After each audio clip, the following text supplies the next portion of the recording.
Majesté, Altesse, Excellences, Mesdames, Messieurs les Présidents, après le succès de la COP 21 à Paris, notre conférence se tient sous le signe de l'espoir, suite à l'entrée en vigueur en un délai record de l'accord de Paris.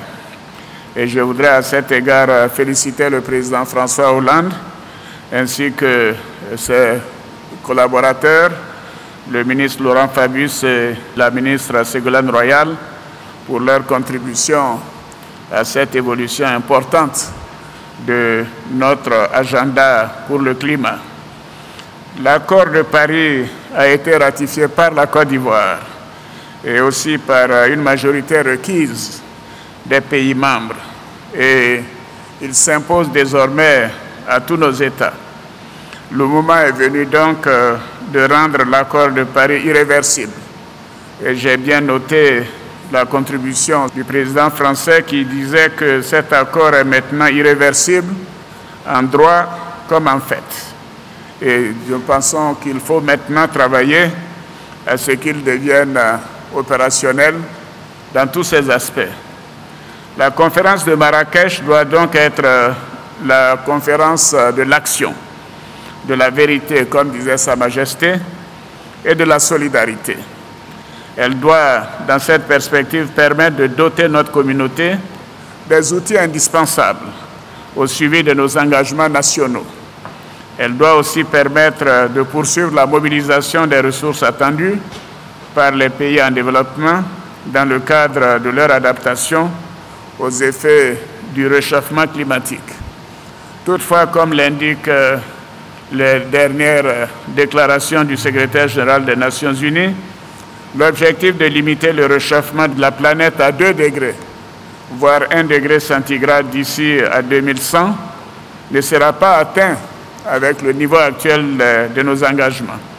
Nous devons donc collectivement aller plus loin dans nos efforts afin d'éviter à notre planète des phénomènes climatiques de plus en plus dévastateurs. C'est dans ce cadre que mon pays soutient l'initiative africaine sur les énergies renouvelables, qui permettra d'assurer une transition vers des économies bas carbone.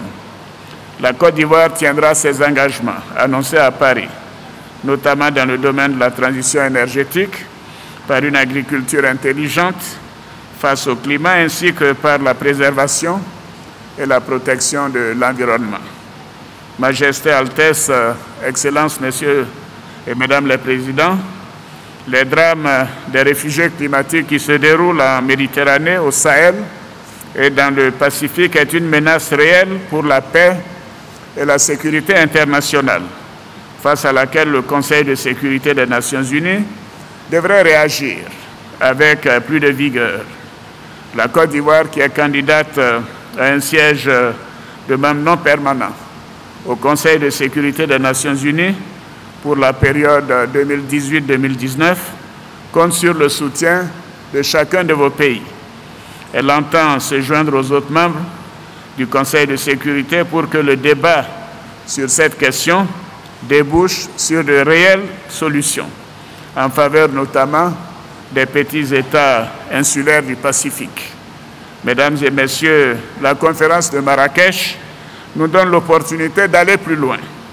Elle sonne la mobilisation générale en faveur de la mise en œuvre intégrale de l'accord de Paris. La Côte d'Ivoire, pour sa part, y est résolument engagée.